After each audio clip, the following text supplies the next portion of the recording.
பித்த உடலமைப்பை கொண்டவர்கள் அனைவருமே பார்த்தீங்கன்னா கொஞ்சம் கருமை நிறமான உடலமைப்பை கொண்டவர்களாக இருப்பாங்க. நடிகை சரிதா அவர்கள் நம்ம சொல்லலாம். நிறம் வேறு மாதிரி இருந்தாலும் கூட அவ்வளவு அழகான ஒரு சிரிப்பு முகத்தை கொண்டிருப்பவர் அவர் அப்படிங்கிறது நம்ம எல்லாருக்கும் தெரியும் இல்லையா? அவங்க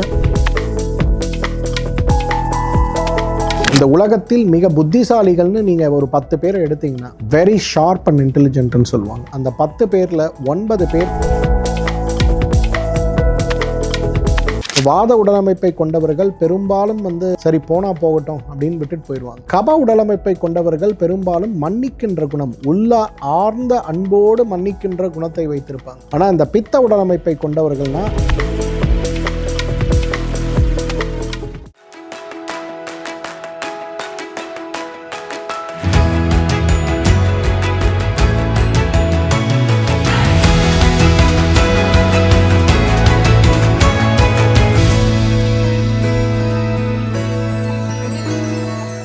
உலகெங்கும் உள்ள நாயகி டிவி நேயர்கள் அனைவருக்கும் உங்களுடைய வெல்னஸ் குருஜியுடைய அன்பான வணக்கங்கள்.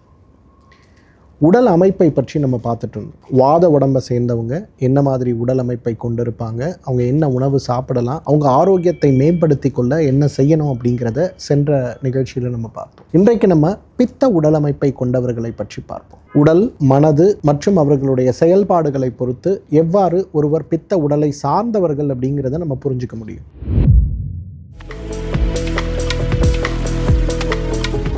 முதலாவது உடலமைப்பு. பித்த உடலமைப்பை கொண்டவர்கள் அனைவருமே பார்த்தீங்கன்னா கொஞ்சம் கருமை நிறமான உடலமைப்பை கொண்டவர்களாக இருப்பாங்க. பார்க்கும் போதே கருமை நிறமாக இருந்தாலும் கலையாக இருக்கக்கூடிய அழகான உடலமைப்பையும் முக அமைப்பையும் கொண்டிருப்பாங்க. இன்றைக்கு நம்ம நடிகை சரிதா அவர்கள் நம்ம சொல்லலாம். நிறம் வேறு மாதிரி இருந்தாலும் கூட அவ்வளவு அழகான ஒரு சிரிப்பு முகத்தை கொண்டிருப்பவர் அவர் அப்படிங்கிறது நம்ம எல்லாருக்கும் தெரியும் இல்லையா? அவங்க பித்த உடலமைப்பை கொண்டவர்கள். பித்த உடலமைப்பை கொண்டவர்களுக்கு தலைமுடி கருகருவென்று நன்றாக ஆரோக்கியமாக இருக்கிறத பார்க்க முடியும். ஆனால் அவங்க ஒரு 40 வயது வரும்போதே பாதிக்கு மேல் முடி நரைத்து போய் விடுவதையும் நம்ம பார்க்க முடியும். பித்த உடலமைப்பை கொண்டவர்களுடைய உயரம் சராசரி உயரமாக இருக்கும். வாத உடலமைப்பை கொண்டவர்களுடைய உயரத்தை காட்டிலும் பித்த உடலமைப்பை கொண்டவர்களுடைய உயரம் சற்று குறைவாகத்தான் இருக்கும். ஆனால் நல்ல ஒரு ஆரோக்கிய உடலமைப்போடு அவர்கள் இருப்பதை நாம் பார்க்க முடியும். பித்த உடலமைப்பை கொண்டவர்களுக்கு பசி அதீத பசியாக இருக்கும். அதாவது வழக்கமா ஒரு வீட்டில் 2 குழந்தைகள், ஒருவர் வாத பித்த உடம்போடு ஒருவர் பித்த உடம்போடு இருக்காருன்னு வச்சுங்களேன். இந்த பித்த உடம்போடு இருக்கவங்களுக்கு 3 வேளை உணவு நீங்க கொடுத்தீங்கன்னா பத்தாது, 6 வேளை உணவு கொடுத்தே ஆகணும். அதே போல அவர்கள் உண்ணுகின்ற உணவுடைய குவான்டிட்டி அளவு பார்த்தீங்கன்னா 2 பேர் சாப்பிடுகின்ற உணவை அவர் ஒருவரே சாப்பிடக்கூடிய அளவுக்கு அவருடைய ஜீரண மண்டலம் பலமாக இருக்கிறத நம்ம பார்க்க முடியும். இது எல்லாத்துக்கும் மேல பித்த உடலமைப்பை சார்ந்தவர்கள் அப்படின்னு வரும்போது பெரும்பாலும் அவர்கள் நோய்வாய்ப்படுவதற்கான வாய்ப்புகள் மிக மிக குறைவாக இருக்கிறத பார்க்க முடியும். ஏன்னா அவங்க உடம்புல இருக்கக்கூடிய பேசிக் மெட்டபாலிக் ரேட் ரொம்ப அதிகமாக இருக்கிறதுனால நமக்கு பொதுவாக வரக்கூடிய சளி, இருமல், காய்ச்சல் போன்ற நோய்கள் கூட அவர்களுக்கு பெரும்பாலும் வராமல் இருக்கக்கூடிய ஒரு நிலை இருக்கிறத பார்க்க முடியும்.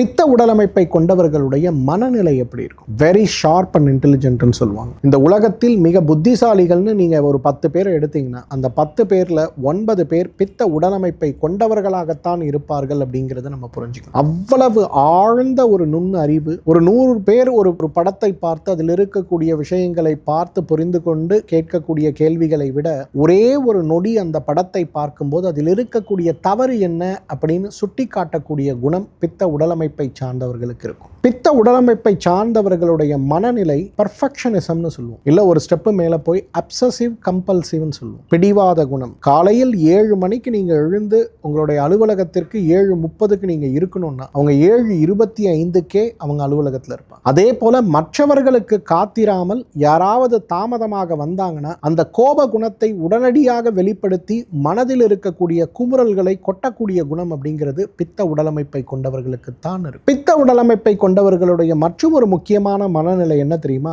ஆழ்ந்த ஞாபக சக்தி. அவங்க ஒரு 6 வயசுல ஏதாவது ஒரு தவறு, யாராவது ஒரு பெரியப்பா சித்தப்பா ஏதாவது அவர்களை ஏசி இருப்பாங்க. அவங்களுக்கு 80 வயசானாலும் சொல்லுவாங்க, நான் 6 வயசுல இருக்கும்போது என்னோட பெரியப்பா சித்தப்பா இப்படி என்னை ஏசினாங்கன்னு ஞாபகம் வச்சிருப்பாங்க. அதே போல புத்தகங்களை எடுத்து ஒரு முறை அவர்கள் படித்தாலே போதும். பெரிய அளவுக்கு அவங்களுக்கு ஞாபக சக்தி இருக்கிறத பார்க்க முடியும். 40 வயது 50 வயது ஆனாலும் கூட சிறு வயதில் நடந்த விஷயங்களையும் கற்றுக்கொண்ட விஷயங்களையும், குறிப்பாக கசப்பான எதிர்மறையான அனுபவங்களை ஞாபகம் வைத்துக் கொள்ளக்கூடிய சக்தி அவர்களுக்கு உண்டு. பித்த உடலமைப்பை கொண்டவர்களுடைய மற்றும் ஒரு மிகப்பெரிய சிரமம் என்ன தெரியுமா? அவங்க பழிவாங்குதல் அப்படிங்கிற ஒரு குணத்தோடவே எப்பவுமே இருப்பாங்க. வாத உடலமைப்பை கொண்டவர்கள் பெரும்பாலும் சரி போனா போகட்டும் அப்படின்னு விட்டுட்டு போயிடுவாங்க. கப உடலமைப்பை கொண்டவர்கள் பெரும்பாலும் மன்னிக்கின்ற குணம், உள்ள ஆர்ந்த அன்போடு மன்னிக்கின்ற குணத்தை வைத்திருப்பாங்க. ஆனா இந்த பித்த உடலமைப்பை கொண்டவர்கள்னா எனக்கு ஒரு கண்ணு போனாலும் பரவாயில்ல, என்னுடைய எதிரிக்கு 2 கண்ணு போகணுங்கிற குண அமைப்பு பித்த உடலமைப்பை சார்ந்தவர்களிடம் மிக அதிகமாக இருக்கிறத நம்ம பார்க்கணும். இது எல்லாத்துக்கும் மேல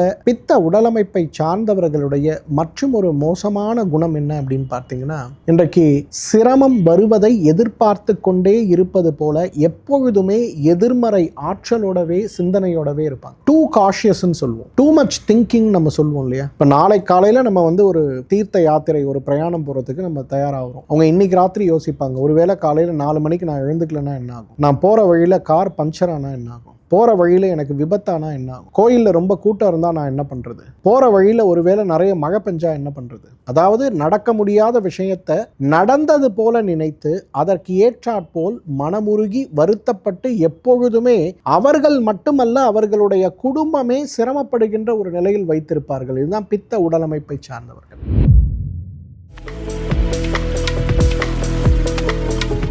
இந்த பித்த உடலமைப்பை சார்ந்தவர்களுடைய உடல் குணம் மனோகுணம் பார்த்தோம் இல்லையா? அதே போல் இந்த பித்த உடலமைப்பை சார்ந்தவர்களுக்கு என்ன நோய்கள்லாம் ஏற்பட முடியும்? முதல்ல பார்த்தீங்கன்னா அல்சர் நோய். எல்லாம் வயிறு எரிச்சல் அப்படின்னு ஒரு வார்த்தை சொல்லுவோம். அந்த வயிறு பகுதியில் எரிச்சல் வருது சார் அப்படின்னு. ஆனால் பித்த உடலமைப்பை சார்ந்தவர்களுக்கு வயிற்றெரிச்சல்னு சொல்லுவோம். எப்பொழுதுமே மனம் சூடாக ஓடிக்கொண்டிருக்கக்கூடிய ஒரு நிலையில் இருந்து கொண்டே இருக்கிறதுனால பித்த உடலமைப்பை சார்ந்தவர்களுக்கு எப்பொழுதுமே வயிற்றெரிச்சல்னு சொல்லக்கூடிய அந்த ஒரு தன்மை இருந்து கொண்டே இருக்கிறத பார்க்க முடியும். ஸோ வயிறு சார்ந்த செரிமான மண்டலம் சார்ந்த உபாதைகள் இருந்து கொண்டே இருக்கக்கூடிய ஒரு உடலமைப்பை கொண்டவர்கள், மற்ற உடலமைப்பை கொண்டவர்களுக்கு ஒரு வயிறு எரிச்சலோ அல்சர் நோயோ வரும்போது லேசான மருந்துகளை சாப்பிட்டாலே குணமாகிவிடும். ஆனால் பித்த உடலமைப்பை கொண்டவர்களுக்கு ஒரு வயிறு புண் ஏற்பட்டால் பிரம்ம பிரயத்தனம்னு சொல்லுவோம். தலைகீழாக நின்று தண்ணீர் குடிப்பது போல பிரம்ம பிரயத்தனம் செய்துதான் அந்த வயிறு புண்ணை ஆற்ற முடியும். பித்த உடலமைப்பை கொண்டவர்களுக்கு தோல் நோய் வரக்கூடிய வாய்ப்புகள் மிக மிக அதிகம். இந்த தோல் நோய் வரக்கூடிய வாய்ப்புகளுக்கு மிகப்பெரிய காரணம் என்ன தெரியுமா? அவர்களுடைய உடல்ல எப்பொழுதுமே பேசிக் மெட்டபாலிக் ரேட் அதிகமாக இருக்கிறதுனால அவங்களுக்கு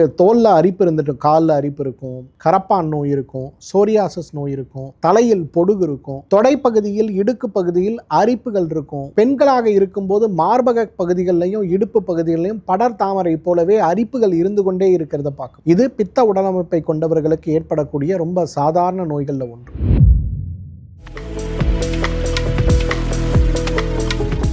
மனம் சார்ந்த நோய்களால் பாதிக்கப்படுபவர்கள் பெரும்பாலும் பித்த உடலமைப்பை கொண்டவர்களாக இருப்பாங்க. இன்னைக்கு நீங்க சாதாரணமா ஒரு ஆங்ஸைட்டி, ஒரு ஸ்ட்ரெஸ், டிப்ரெஷன் இதெல்லாம் யார் அதிகமாக போவாங்கன்னு பார்த்தீங்கன்னா பித்த உடலமைப்பை கொண்டவர்களால தான் போக முடியும். இப்போ நம்ம வீட்டில் ஒரு பிரச்சனை வருது, அந்த பிரச்சனைக்கான தீர்வுகள் நம்மிடம் இருக்கிறது இல்லை.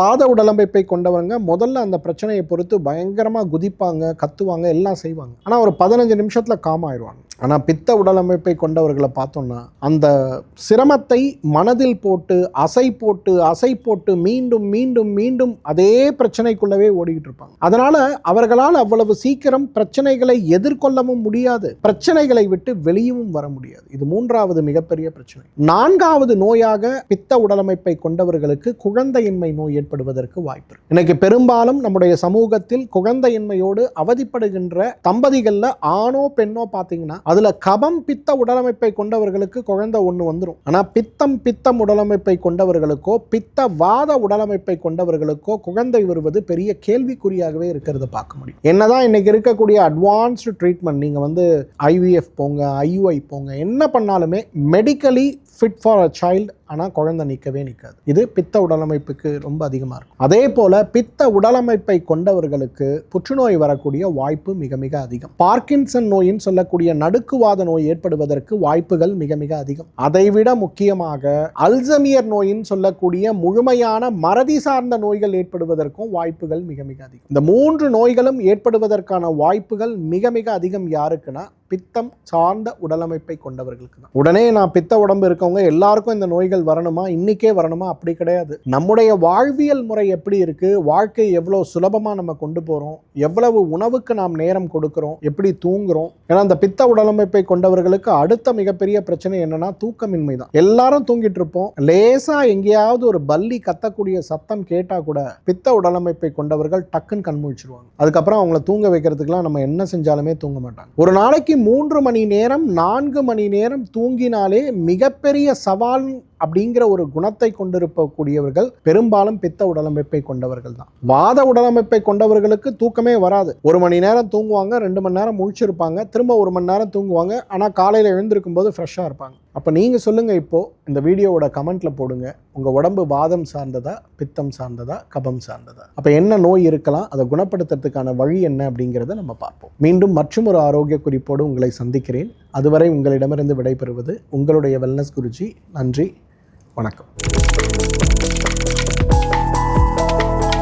இந்த கப உடலமைப்பை கொண்டவர்கள்லாம் பெரிய அதிர்ஷ்டசாலிகள்னு சொல்லணும். ஏன்னா மற்றவர்கள்லாம் முடிந்து முயன்று தவமாயிருந்து கிடைக்காத விஷயங்கள் கூட கப உடலமைப்பை சார்ந்தவர்களுக்கு ரொம்ப சுலபமாக கிடைக்கும். ஜவஹர்லால் நேரு எடுத்துங்க, மகாத்மா காந்தி எடுத்துங்க, இவங்க எல்லாம் பார்த்தீங்கன்னா அவங்களுடைய உயரம் பார்த்தீங்கன்னா ரொம்ப அதிகம், 5.25 அடி 6 அடி இருப்பாங்க. இவங்க எல்லாருமே கப உடலமைப்பை சார்ந்தவர்களால் மட்டும்தான் இந்த உயரத்தையே அடைய முடியும். அதே போல கப உடலமைப்பை சார்ந்தவர்கள் தான் பெரும்பாலும் மாநிறமாக, பார்ப்பதற்கு வெள்ளை நிறமாக, ரொம்ப அழகான ஒரு தோற்றத்தோடு, பூசிய உடலோடு இருப்பாங்க.